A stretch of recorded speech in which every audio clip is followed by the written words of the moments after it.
Good evening. My name is Tai Heng Cheng. I'm a member of the Board of Trustees of the Frick Collection, and it is my pleasure to welcome you tonight. The late Henry Arnhold was a generous Frick supporter who, in addition to promising his exquisite collection of Meissen porcelain to the institution, enabled the construction of the Portico Gallery, in which the current exhibition is displayed. Items from his incredible collection were selected to explore the way that Mr. Arnhold lived with them in his home, and the idea that he was creating his own palace of porcelain with many objects of royal provenance. We are fortunate to have personal insight into that topic through one of our speakers this evening, Paul Arnhold, the grandson of Henry Arnhold. Paul is an active leader of the Frick's Young Fellows Steering Committee since 2013, and has co-chaired the Young Fellows Ball for the last 3 years. Outside of the Frick, Paul is a notable glass artist whose work has been featured in noteworthy publications like Architectural Digest, New York Magazine, Harper's Bazaar, and Vogue. Joining Paul is Frick's Peter J. Sharp Chief Curator, Xavier F. Salomon. Xavier is an accomplished scholar who has organized celebrated exhibitions at the Frick on Murillo, Canova, Tiepolo, and more recently, Valadier, which was named Best Exhibition of 2019 last month by Apollo magazine.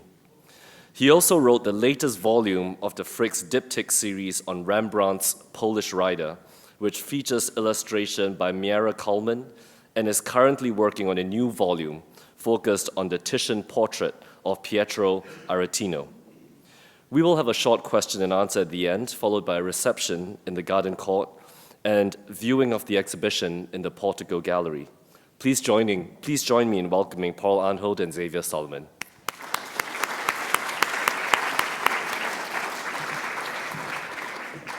Thank you, Tai. Welcome everyone, good evening. It's a great pleasure for me to be here this evening with Paul to talk about extraordinary objects, an extraordinary collection, and really an extraordinary individual and family who is so directly linked to this collection and to the very generous gift to the Frick. The Arnhold collection here at the Frick is a group of about 130 objects of Meissen porcelain. And I'm just going to start by introducing very briefly the collection and the current exhibition, and then Paul and I are just going to talk a little bit about the collection and some of the objects in it.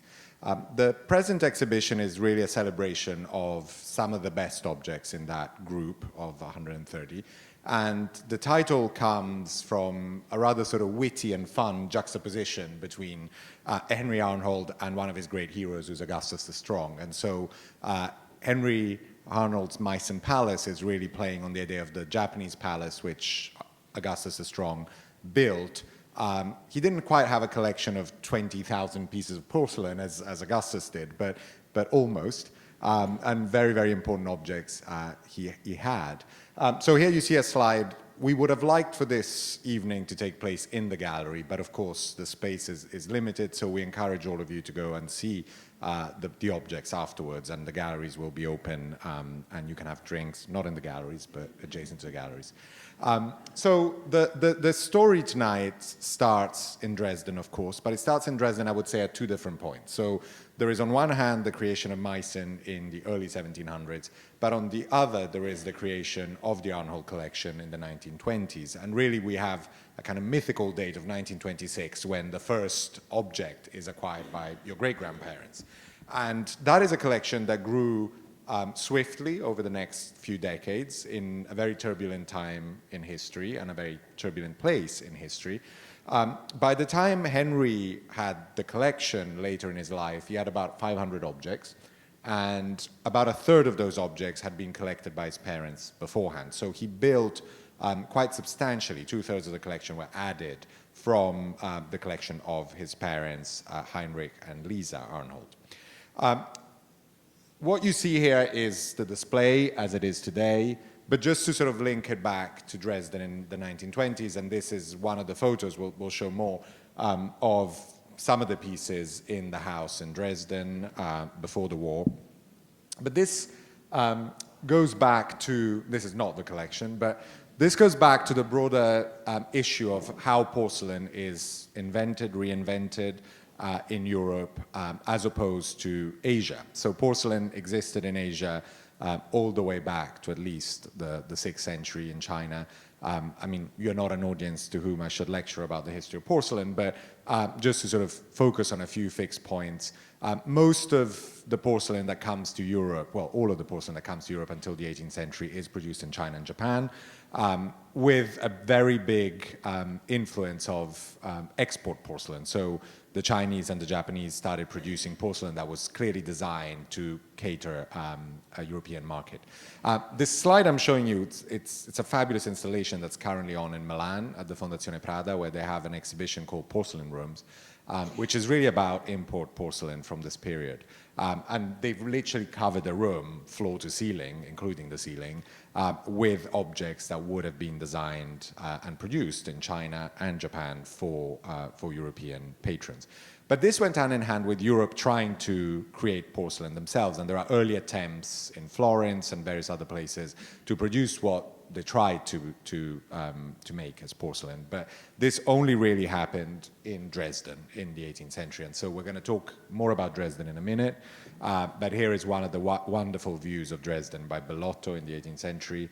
Bellotto is Canaletto's nephew who goes to Dresden, spends a lot of time there at the court of Saxony, and produces these great views of the city. 1708, 1710 is the period in which a man called Johann Friedrich Böttger comes up with the secret of porcelain. He comes up through experimenting, through sort of alchemical processes with the recipe of porcelain. And the reason the porcelain today is called the porcelain of Meissen, even though at the time many people referred to it as Dresden porcelain, which really is, in a way, the correct way, is because this is the fortress of Meissen, a few miles away from Dresden. And the Elector of Saxony, King of Poland, Augustus the Strong, puts Böttger and his team in this fortress to kind of keep the secret away from other people. And of course, the early history of porcelain is really a history of industrial espionage in a way, with sort of people defecting and sort of new factories cropping up in Vienna and then subsequently in other places, in Italy and France and England, which then creates the sort of spread of porcelain throughout Europe and various factories. Now back to, here is just a few pieces of early porcelain. These are some of my favorites, actually, some of the Böttger pieces, which are the least porcelain-like in the way we think of them. They're almost stone-like in their look. But Henry had an incredible collection of some of these early pieces, and there is a whole section in the show focusing on these. But back to Dresden in the 20th century and to Heinrich and Lisa Arnhold, Henry's parents. These are two images of their house in Dresden. But it's worth mentioning here as an introduction that they were not just collectors of porcelain. They were much more than that. And Henry grew up in an incredibly exciting intellectual circle, I would say. His parents his mother especially, ran a salon in the house, which was really designed to bring together intellectuals of the time. But this was in the fields not only of art, but also of science, of economics, of politics. There were pianists, composers, writers, art historians, and collectors all gathering at the house on a regular basis. And just to give some names, people like Albert Einstein and Walter Gropius came to the house and talked there. And the collection was not only a collection of porcelain, but also a collection of art, of paintings by Kokoschka and Chagall, focusing especially on works on paper, drawings and prints and some watercolors. But of course, this is not the place to talk about that specifically. They left Germany in 1937, and of course, there is no need to explain why they left Germany. In 1935, Heinrich dies. This is really the worst moment for anyone really to be in Germany, but especially for a Jewish family. And Lisa really spearheaded the family's move to the United States and the move of the collection as well. And so we really owe the safety of these objects and the stewardship of these objects in great part to Lisa in these years.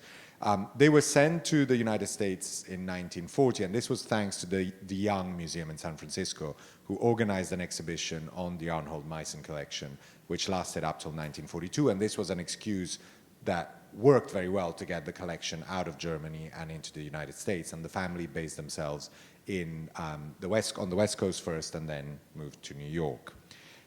Henry lived with this collection, grew up with this collection, and increased the collection, as I mentioned at the beginning, quite significantly, focusing on Meissen porcelain from the early days of Böttger to the sort of mid-1740s. So he really focused on a very specific period in the porcelain. He didn't collect much of the sort of later objects. But later in life, he also started collecting Chinese and Japanese objects as well, because they were so directly linked to what he had in terms of Meissen. Here's a photo of Henry as a young man with his wife, sort of really wonderful photo. But fast forwarding to more recent times, this is how I remember Henry, having known him in the last few years here at the Frick. And as I said at the beginning, I'm very happy and honored to be here tonight with Paul to talk about Henry. And you know, I sort of knew Henry a little bit and kind of lived with him in these last few years through the collection, but of course didn't know him as well as Paul. So a lot of tonight is going to be really a celebration of Henry and in sort of Paul's eyes and words. So I just wanted to start with asking him a little bit about his relationship with Henry and with the collection. I mean, growing up with such a great grandfather, a wonderful person, and being surrounded by all these objects, you know, what was it like? What did it feel like? Well, first of all, thank you, Xavier, for having me tonight.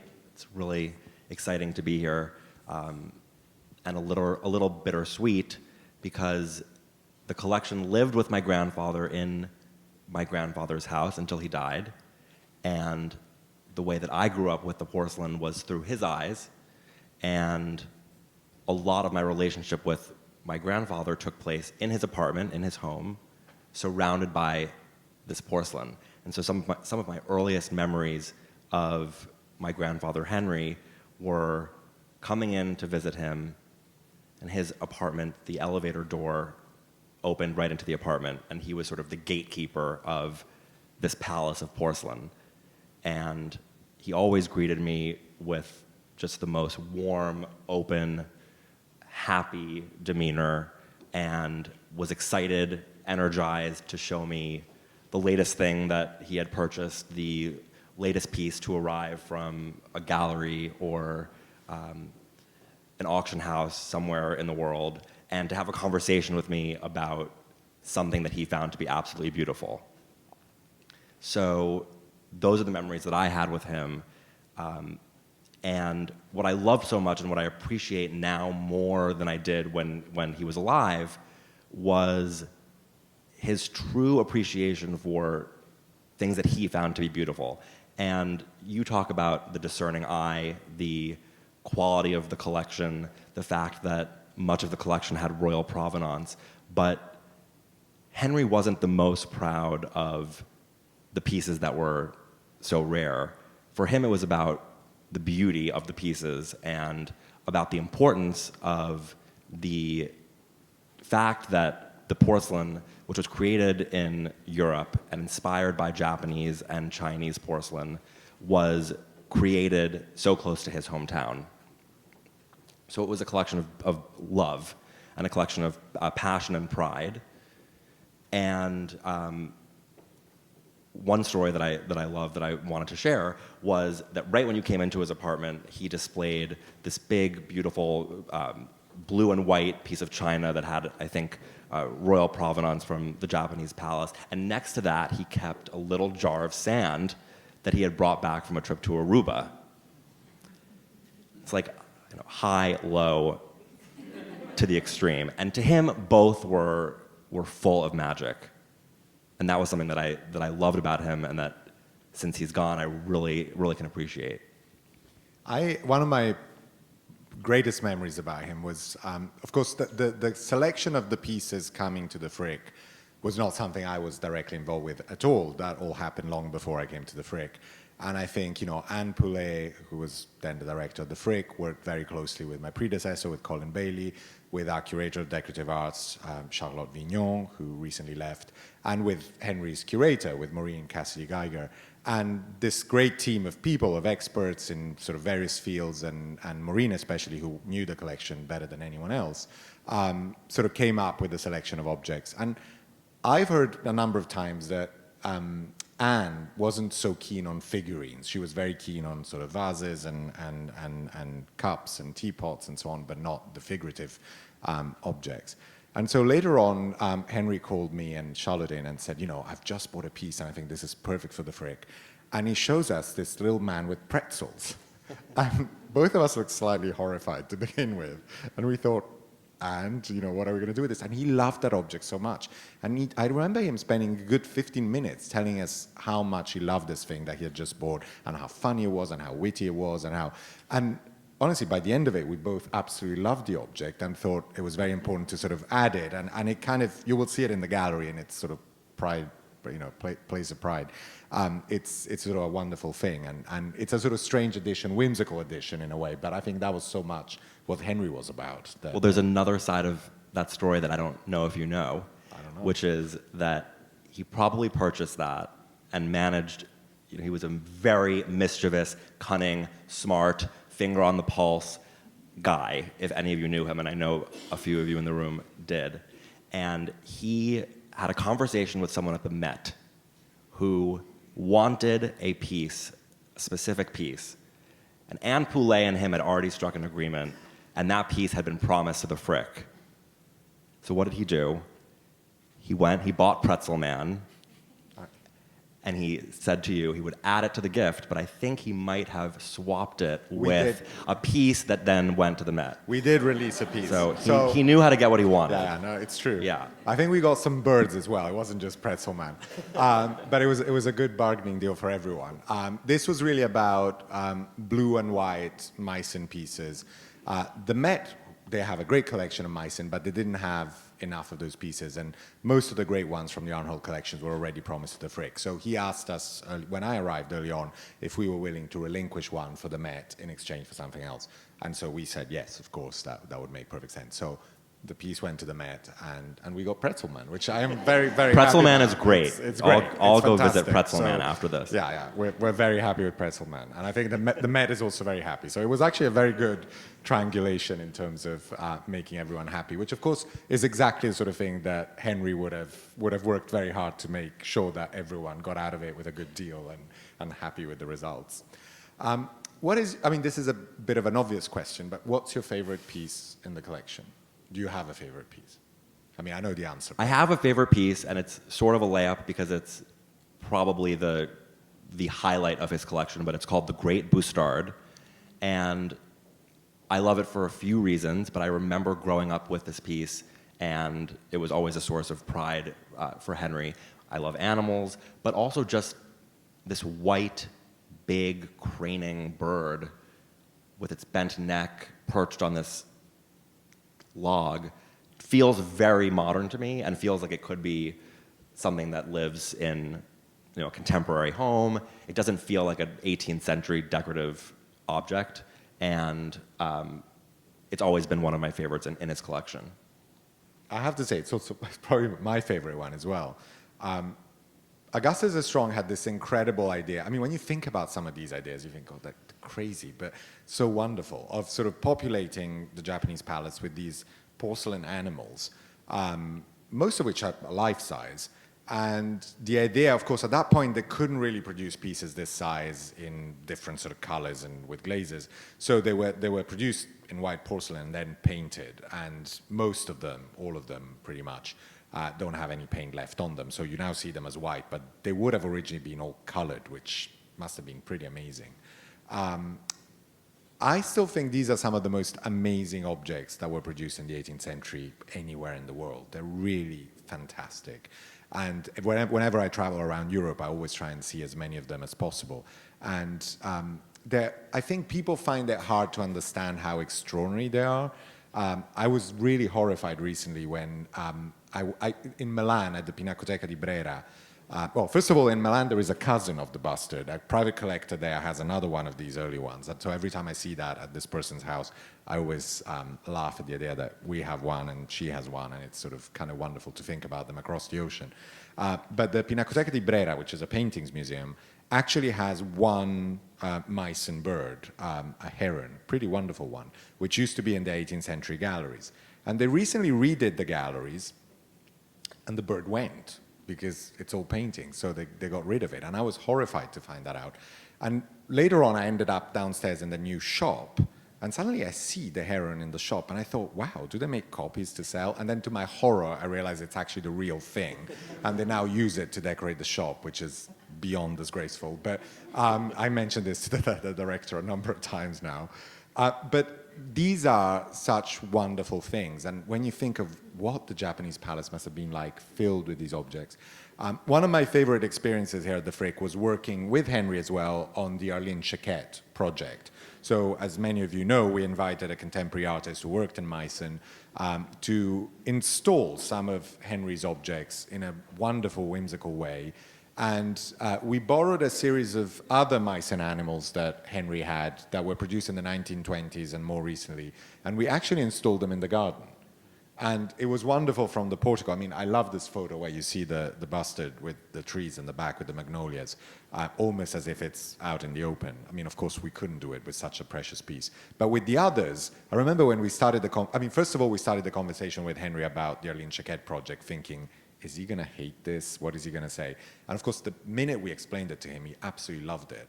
And then when we broached the subject of could we borrow some of the 1920s animals and put them in the garden, again, he immediately lit up and said, yes, of course, let's do that. And it was magical for several months to just see these mice and animals in a garden on Fifth Avenue. And it was just absolutely wonderful. Not quite the way they would have been at the Japanese palace, but almost. So. The Arlene Chaquette exhibition was particularly meaningful. I think it was probably 5 years ago that it opened, and you're right that it required out-of-the-box thinking because Meissen, early 18th century decorative objects have a traditional way of being displayed. They're not often associated with being contemporary or particularly fresh, and probably a negative connotation of like your grandmother's porcelain type of connotation. And Arlene was one of the only artists, if not the only artist, allowed in the Meissen factory and was allowed to use molds that a lot of the pieces from my grandfather's collection had been based on to create her own contemporary pieces. And she took a twist on Meissen. She took Meissen and turned it upside down. And to have her contemporary art juxtaposed with the classic silhouettes from Henry's collection was really fascinating to see. And my grandfather, who at the time probably was 90 or 91 years old, was really flexible and unexpectedly excited about working with this young contemporary artist who was messing things up. And it was cool to see that very recently. And again, for me, as a fairly new curator, when the idea came around, I thought, I don't know if this is really going to work. I mean, is it going to hold? Is Henry going to like it? How is it all going to work out? And it was actually a really fun project because Arlene brought so much to it and I kept changing as well, and there were more ideas and more points along the way, and she really interacted with Henry in a wonderful way. And she really kind of got the collection. And she had worked at Meissen for a while, and for a contemporary artist to get that privilege, it's a pretty great thing. And she is one of the few people who was allowed to produce her own objects with the Meissen logo, let's say with the swords on them. Playing with the idea of replicas and the idea of Meissen is, of course, that you can produce objects in multiples, while she tried to create single objects based on Meissen designs and sort of playing around with the Meissen designs. But the way she also very cleverly, I think, visually juxtaposed her own work with objects from Henry's collection. And I remember her being at Henry's house and picking the pieces, because the idea was that she was going to pick both from pieces that were promised to the Frick and things that belonged to Henry and were still in his collection. And I think the result was really actually magical. And I still remember the day Henry first came to see the show. It was just like a kid in a candy store. I mean, it was Henry amazing. and Arlene became very good friends through the whole experience, but I was the only one in the family who actually bought a piece of Arlene's Meissen after the exhibition. And at the time, it was the only piece of Meissen in my apartment, and I don't think Henry understood that. I don't know if he approved. I have to confess that I also bought one of the pieces from the show, and I think It's I was so the only cool. person. It was amazing, and I never thought I would do that, but I did at the end of the show, and the show was so extraordinary. Yeah. And so having a little piece from that show at home, it's kind of a wonderful, wonderful experience. What were the objects that Henry loved and you loved in the collection? I mean, apart from sort of the bust and your favorite objects, I know there were some more whimsical and fun things that you also particularly liked and discussed with him. The teapot, it's called the Beguiling Pot, a celadon green teapot with carp, orange goldfish flying around. And that lived in my grandfather's dining room my entire life. It was there until he died a year and a half ago, and probably not a visit went by that we didn't stop and look at this piece and sort of giggle about it, because Meissen was utilitarian. These pieces were service pieces. They could be used, and this was a teapot that had a lid that did not function. So there's no place to lift. You know, you'd think that you would be able to lift that goldfish head and pour hot water in it, but it actually has no function, and it was sort of this ironic, playful, weird object, and we laughed about it all the time. No, I also love it. I mean, I'm jealous that you got this piece. Sorry. How does it feel to see? I mean, things that you grew up with and then suddenly you see them in a museum. How does that feel? It must be strange, no? It's bittersweet, which I started to sort of say in the beginning, because there is this sort of finality to seeing the pieces in their new home. But it was my grandfather's wish, for as long as I can remember, very, very clear wish, that this collection, which was a miracle collection that was created by his mother and father, Lisa and Heinrich, in pre-war Dresden, Germany, and brought by luck and good fortune and determination to the United States, saved from destruction, and then expanded by my grandfather, for it to not remain intact. He was adamant about a couple of things. One, about the highlights of his collection going to the Frick. It was going to be the next home of his greatest pieces, as long as they could live with him until he died, and that came true. And the second thing was he wanted the next generation of collectors to have the opportunity to own these pieces after he enjoyed them. And I worked with a team at the end of last year, not only to hand deliver 134 of the highlights to the Frick, but also a couple hundred pieces to Sotheby's to auction off. And there was a single owner sale in the fall, and I had the opportunity to see and speak with two people who purchased pieces. And one was a guy my age, mid-30s, who is a PhD student in the decorative arts, who has written scholarly papers on the Arnholt collection, who is an expert in Meissen porcelain.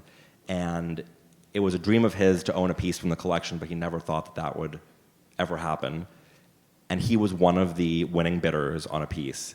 And I first saw this on Instagram, and he was so happy, ecstatic that he owned this piece.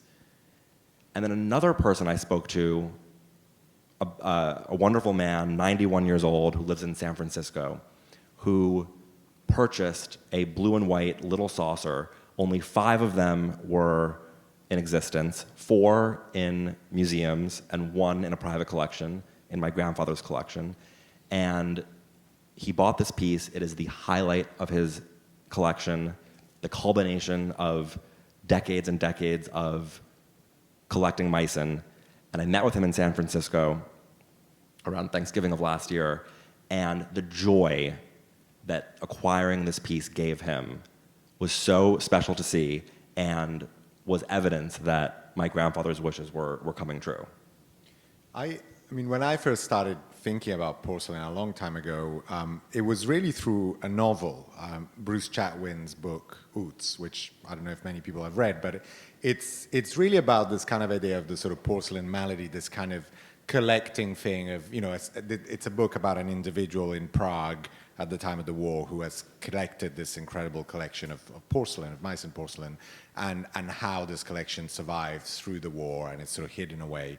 And I think in the early 2000s in London, there was a sale of the real-life character who this book was based on. And again, there was this idea of owning something that belonged to the guy that was in this book.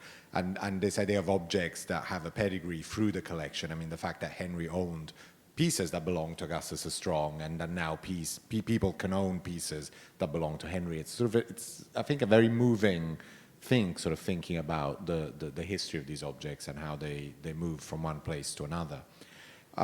But back to the origins of the collection, in a way.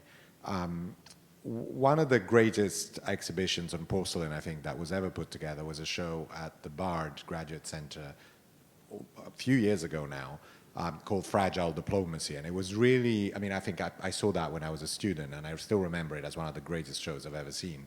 And it was really about, again, how these objects functioned as a sort of international, I mean, currency is not the right word, but international exchange and power and sort of gifts between various courts and various different sort of countries in Europe at the time. But the importance of Dresden in that story is fundamental, and how the Saxon court really kind of became this for a fairly short time, really, but beyond that as well, the kind of mothership of sort of European porcelain. And so, of course, we have to imagine Dresden very differently as it is today. This is the Dresden of the 18th century, the Dresden of Bellotto. And of course, Henry knew this Dresden. And whenever I met him, I was always amazed that, you know, I was there with someone who had seen Dresden before the war, who must have walked through these streets and these squares. And so the importance of the place, you know, you leave all of this behind in horrific circumstances, you move across the ocean somewhere else. You know, I find that so hard to even imagine. And you, Paul, have been to Dresden as well with Henry. And so can you tell us a little bit about his relationship to the place, your relationship to the place, and how that sort of figures in your family? The first time I visited Dresden was in 2001. I was in 11th grade. Grandpa said, "We're going to Dresden for spring break." I said, okay. So we went, and I went with my mom, my dad, and my younger sister, Julia, and we spent 3 days with Henry in Dresden, and it was a spectacular sight to behold, because he walked everywhere. He took us to every place that he used to go as a child. We went to the candy store where he used to go after school. We passed by where the zoo was. We went to the site of his childhood house that had been bombed. We visited the square with the church that had also been bombed. And at the time that we visited in 2001, he was in the process of funding the restoration of the church. And at the time, I didn't understand what was so incredible about that gesture, and now I do, which is that my grandfather, born in Dresden in 1921, with 4 siblings, a mom and a dad, experienced a great tragedy and trauma by being forced out of his home, being imprisoned in Norway, escaping, going to Cuba, and finally reaching the United States, where he ultimately lived. This is a man who could have been filled with bitterness and anger. He did not believe in collective guilt. He was the most positive, happy man you have ever met in your entire life. He believed in the good of people. He had no resentment, no bitterness, and that was the way that he conducted himself every day.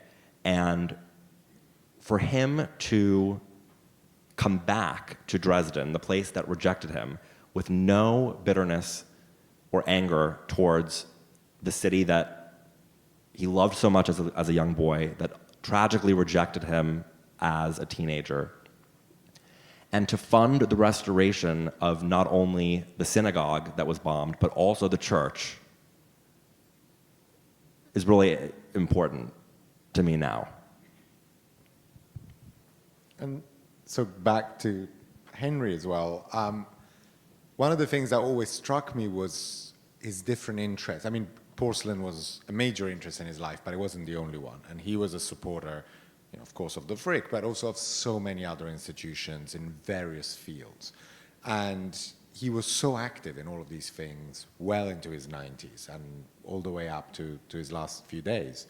How do you feel about that legacy? I mean, it's such an incredible legacy to be left with. And how does your family, your sister, your parents, I mean, it's, how does that go on into the next generations? What did you learn from Henry's example? So not only was he active in the last days, he was active in the last minutes. He died at 96 years old at the dinner table at 7:05 p.m. after working in the office until 5 p.m. that day. I was on an email at 4 o'clock in the afternoon, CC'd on the email. I was a passive participant. He was the active one. He had negotiated an extra 2% equity kicker on some deal. And when I learned that he died, even though he was 96, and even though he had the most fulfilling life, I was really shocked. And it left a huge hole in our family, and a question about legacy, about his identity, about family. And we were talking last year. He died in August of 2018. So fast forward a year, and we still have his two longtime assistants who had worked with him for 15 and 30 years respectively, were still fielding inquiries from auction houses and galleries, and I was getting calls saying, the porcelain that Henry bought is being delivered today. I'm going, he's dead. What are you delivering the porcelain? He's gone. Stop calling me. He's not here to accept it. He's not here to accept it. And one of his longtime assistants sent a note to me and to my mother and said, Henry had a final appointment on his calendar. It's coming up, and it's in Dresden, and it's for the reopening of Augustus the Strong's state apartments. So he would have been 97 and traveling to Dresden for the reopening of this fantastic building that was created by one of his idols, the King of Saxony, Augustus the Strong. So my mom and I, after our wonderful spring break 2001 trip to Dresden, said, let's go back. And so last November, we went back, and it was a really memorable, fantastic, heartwarming, stimulating trip where we retraced all of his steps again, and we met with everyone that he was going to meet with on this trip. And it was just another way to see who he was and what he was leaving behind from the eyes of so many of his admirers in Dresden. One of his biggest legacies, and he has so many, and he had a lot of interests, and he was cooking on all burners. I mean, this guy had his hands in every pot. He was finger on the pulse. He was active in conservation. He was active in animal welfare. He was active in education. But one of the most important things to Henry was his porcelain collection. And it was about family. It was about these objects that had been acquired by his mother, that had been miraculously shepherded to their new home. And he had such an appreciation for the beauty of the porcelain. And a part of this legacy is that it is now at the Frick, which is the ideal next home and final home for the highlights of his collection. And what better legacy than to leave, these wonderful pieces to an iconic institution, to what was a family home, like the family home that the porcelain started at. And for me to be able to be here and be involved with the Frick Young Fellows, and to see a renewed interest in the collection, people who are scholars and experts in Meissen porcelain. I didn't know that existed, but I now know. And in working with my grandfather's longtime curator, Maureen Cassidy Geiger, I have learned more about this topic than I ever thought that I would care to know. And I've actually come to really appreciate and love it. But even people who didn't know anything about porcelain are learning about porcelain and are coming in and enjoying it. And I've come a couple of times and just sort of watched, and I can see that people are engaging with the subject matter. And to see it here, is just a fantastic legacy. And we're so proud of that. Everyone thinks of the Frick as a place for mostly French porcelain and Sèvres. And so I think people were somewhat surprised when Henry decided to leave some of his greatest Meissen to us. But I was very curious and interested in finding out fairly recently that actually Frick's very first purchase in porcelain was a Meissen piece. And when he was a young man in Pittsburgh, he bought a Meissen vase and then never bought a Meissen piece ever again. So I don't quite know why that one object was acquired. But it's at the Frick in Pittsburgh, so it always remained in the house at Clayton. So there is this very strange link all the way back to Frick's early days. We have a few slides to just show, and this is really to kind of give a sense of how the collection lived in Henry's house. I mean, I know some of the people here in the room knew that collection then. And how he lived with these objects. And I love the fact that the objects in this photo especially are juxtaposed with views of Dresden, as it was and as he would have known it. And here are these incredible vitrines he had at home, which were just packed with porcelain, with Meissen, with Chinese, with Japanese, and it kept growing. And I feel every time I went, there was something new, something different, and he would always show you a new piece or something that he was particularly proud of or had acquired.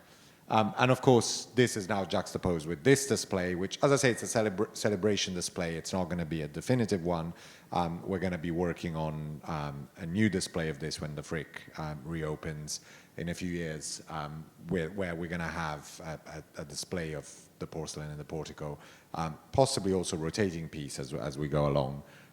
But this is divided following the prototype of the Japanese palace, where Meissen porcelain was displayed by color, by type, on golden brackets, and that's something that's been replicated in Dresden recently by Peter Marino's display there for the porcelain. To some degree, it follows this idea with some really beautiful moments. Again, I love some of the vitrines in the portico looking out onto the garden. So this white porcelain sort of group of objects looks sort of rather wonderful. But I have a final question for you, Paul, about, we discussed your relationship with your grandfather and with the collection, but also what is your relationship with that seen from a different point of view? So you're a very successful man, in your job, in your work, but you also are an artist yourself, and you work in glass. And glass, obviously, it's very different from porcelain in terms of how it comes about, how it's created, how it looks. And how do you think those two things go, your creation of glass and your appreciation of porcelain now through your family's legacy? And I know that you have a very funny story about Henry as well and your glass. So for me, the glass and the porcelain is color, shapes and color. And so that's the connection between the two. But the funny story, and I think it really just goes right into who he was. I launched my glass blowing business a couple of years ago, but before that, I was the largest collector of Paul Arnhold glass and borderline a hoarder of it. And one night, my grandfather, my sister, and I used to have Sunday night Chinese food dinners in his apartment. We'd order from pickup sticks on 72nd or 92nd and Lex, and we would sit, surrounded by the porcelain. And this was probably in 2013. I packed up a couple of pieces and I presented them to him on his birthday. I was so proud to be able to give these pieces to him. It was a bowl and a vase. It was a dark gray vase and a wavy dark blue bowl. And I presented them to him, and he deadpanned, no smile on his face, not appreciative at all, and said, these pieces aren't happy. Well, that's rude. But I knew what he meant, and I didn't even think. I just packed them right back up. I put them in the bag under the table. We had our dinner. We read our fortune cookies at the end of dinner. I went home, and the next day, I dropped off 6 yellow and orange, big, tall vases, and I think they made him happy, because the next time that I went to his apartment for dinner, they were on a pedestal in his living room next to his porcelain. And for the porcelain and the glass, for something that I created to be living next to something that was so important to him and to his family and the history of the family, was really important to me and moving. And I think it's a funny story that he was just so ungrateful about the unhappy colors, and I learned my lesson that he likes the orange and the red and the yellow. And these were suitable to Henry. So we have a few minutes for questions from the audience. If anyone has any questions, please raise your hand and a microphone will come your way so everyone can hear the question. I think we have one down there.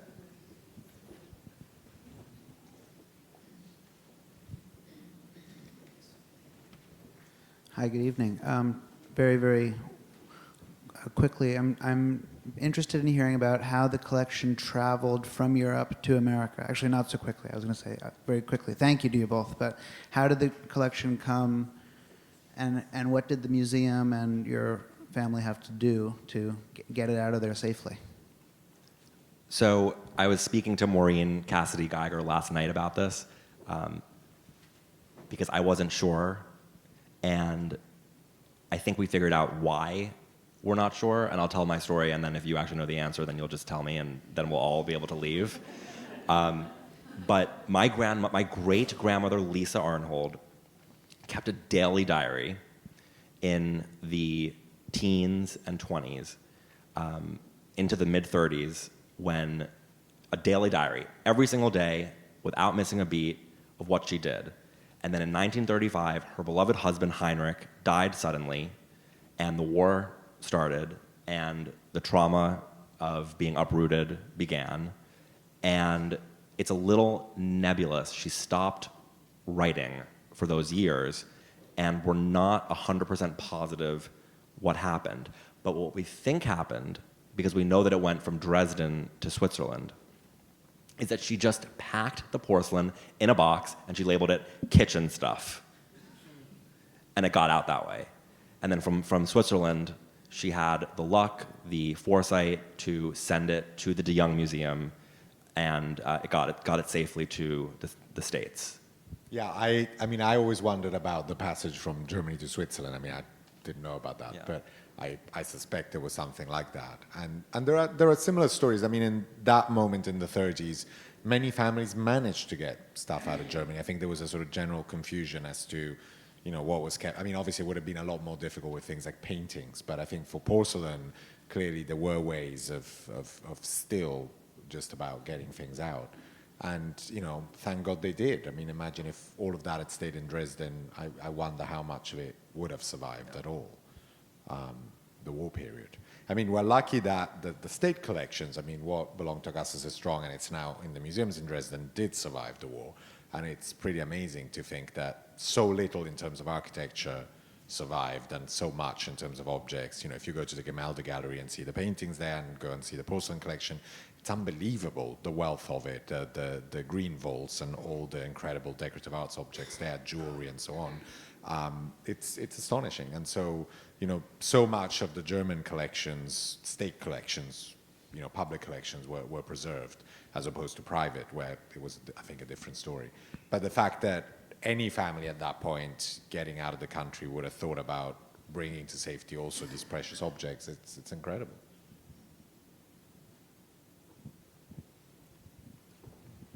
Paul and Xavier, thank you so much for sharing the magic of your grandfather and this extraordinary collector. I'm curious to find out about the transition between the brown porcelain that we are greeted with to the beauty of the translucence that we see throughout the exhibition. I mean, it's a technical development, really. So when they started making porcelain, the first pieces were those sort of reddish earthware kind of look objects. And then practicing and sort of working on it, they then developed sort of lighter, whiter porcelain. And also the color of porcelain, I mean, the colored objects in terms of what sort of colors could be used, it's something that developed in different factories over a long period of time in the 18th century, effectively.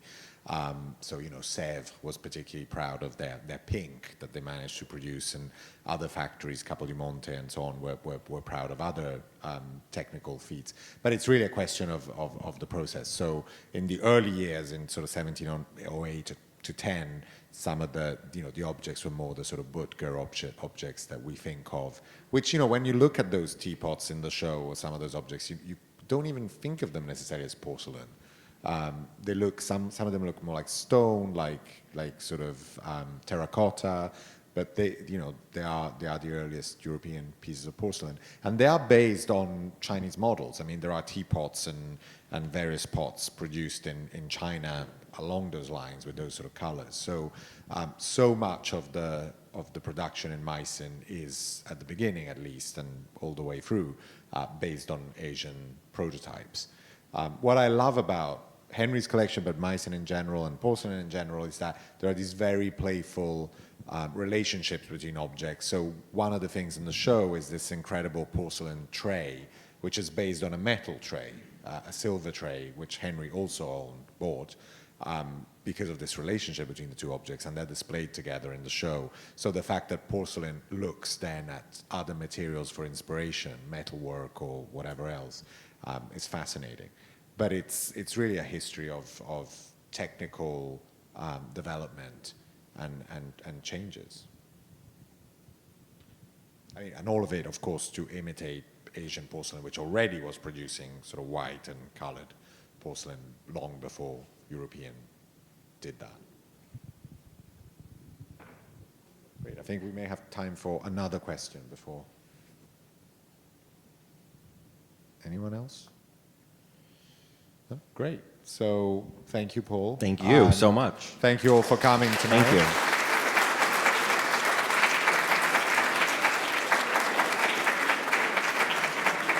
And please just join us for drinks in the garden court, and feel free to go in the portico to look at the wonderful porcelain objects. Thank you.